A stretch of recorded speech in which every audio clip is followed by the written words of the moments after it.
জাতি মনে করে যে আপনি ষড়যন্ত্র করে আন্দোলনকারী গণতন্ত্রকারী সত্য কথা যারা বলে, যারা গণতন্ত্রের পক্ষে সোচ্চার, তাদের বিরুদ্ধে বিভিন্ন নাশকতার মামলা, মিথ্যা মামলা দিয়ে আপনি তাদেরকে কারাগারে পুরে রেখেছেন। এর প্রমাণ আছে। রাজবন্দী কেউ নেই, রাজনৈতিক কারণে কেউ বন্দী নেই। এরা বিভিন্ন মামলার আসামি, অপরাধী। আপনার বাবা অনেকবার জেলে গেছেন পাকিস্তান আমলে, সেখানেও কিন্তু রাজনৈতিক কারণে জেলে গেছে এ কথা লেখা নাই। বিএনপির জন্য দিনের আলো, বিএনপির জন্য দিনের আলো যেন নিষিদ্ধ, বিএনপির নেতাকর্মীদেরকে তাদের যে মুক্ত বাতাস গ্রহণ করা যেন নিষিদ্ধ, তাই এদেরকে প্রায়শই কারাগারের মধ্যে থাকতে হয়। বিনা কারণে বিএনপির নেতা কর্মীরা তাদের যেন স্থায়ী ঠিকানা হয়ে গেছে, তাদের যেন স্থায়ী ঠিকানা হয়ে গেছে কারাগার। বন্ধুরা, বিএনপির শীর্ষ নেতৃবৃন্দ সহ মহাসচিব, স্ট্যান্ডিং কমিটির মেম্বার, ভাইস চেয়ারম্যান, যুগ্ম মহাসচিব, নানা পর্যায়ের কেন্দ্রীয় নেতৃবৃন্দরা সহ আজকে দীর্ঘ 3.5 মাস 4 মাস কারাগারে থেকে তারা বেরোলেন। কিন্তু এই কারাগারে ঢোকানো, ধরে ফেলা, কারান্তরিত করা এই কর্মসূচি, শেখ হাসিনার কর্মসূচি যেন শেষ হচ্ছে। আমার মনে হয় তিনি একটি ফোবিয়া, একটা আতঙ্কের মধ্যে বোধহয় ভুগছেন।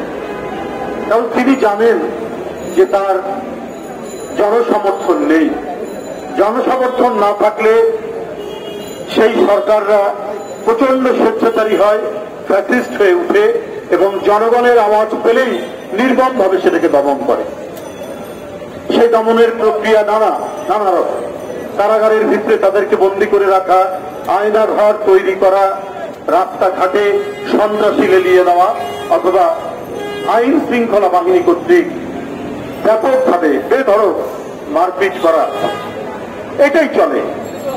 সেই জিনিসটাই আমরা বর্তমানে দৃশ্যমান করছি। এত নেতৃবৃন্দ একটা কামি নির্বাচনকে সামনে রেখে কারাগারে ছিলেন। নেতা কর্মীরা প্রায় 3.5 মাস 4 মাস, প্রায় 25 থেকে 26 হাজার নেতা কর্মী। তাদের অনেকেই এখনো, কয়েক হাজার এখনো বন্দী আছে। তারপরে কেন হাবিবুল নবী খান সোহেল কারাগারে, মীর নওয়াজ আলী কারাগারে, সাইফুল ইসলাম নীরব কারাগারে, তাহলে কেন হাবিবুর রশিদ হাবিব কারাগারে,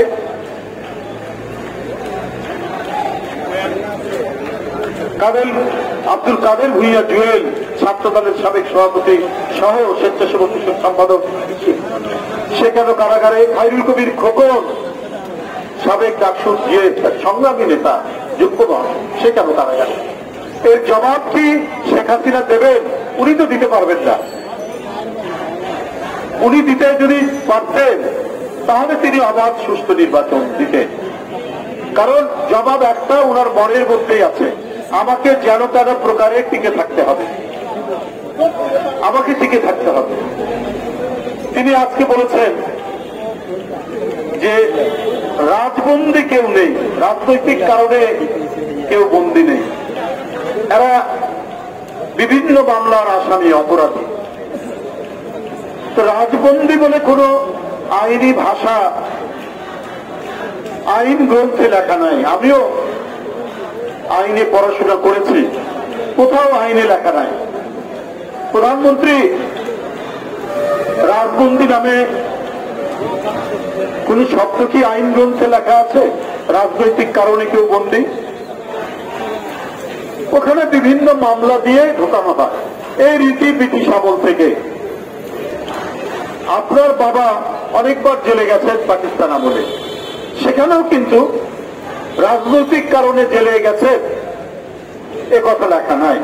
আব্দুল কাদের গাফফার চৌধুরী কলামিস্ট, লেখক, সাহিত্যিক এবং আপনাদের ঘরানার আওয়ামী সমর্থক একজন বুদ্ধিজীবী। তার একটাই লেখা পড়েছি যে মরহুম শেখ মুজিবুর রহমান সাহেবের নামে 17টা দুর্নীতির মামলা দিয়েছিল আইয়ুব খান, কিন্তু সারা দেশের মানুষ মনে করত উনি সহ আরে অনেক যেসব রাজনীতিবিদদেরকে বিভিন্ন মামলায় কারাগারে ঢোকানো হয় বিভিন্ন নামে বিভিন্ন মামলা দিয়ে, মানুষ তাই মনে করত যারা রাজবন্দী। এইরকম উপমহাদেশে অনেকেই কারাগারে গেছেন ব্রিটিশ আমলে, তাদের নামেও বিভিন্ন মামলা দিয়ে তাদেরকে কারাগারে নেওয়া হয়েছে, তাদের উপরে বিচার করা হয়েছে। জওয়াহরলাল নেহরু, মহাত্মা গান্ধী, মৌলানা মোহাম্মদ আলী, মৌলানা শওকত আলী, কত নেতৃবৃন্দ। কোথাও কিন্তু রাজনৈতিক কারণ লেখা থাকে না। যারা কায়েমি শাসক গোষ্ঠী তারা বিভিন্ন ধরনের অপরাধ দিয়ে সেখানে তাদের নাম দেয়। আপনি বলছেন যারা বিভিন্ন মামলার আসামি, এটা তো আপনি বলছেন।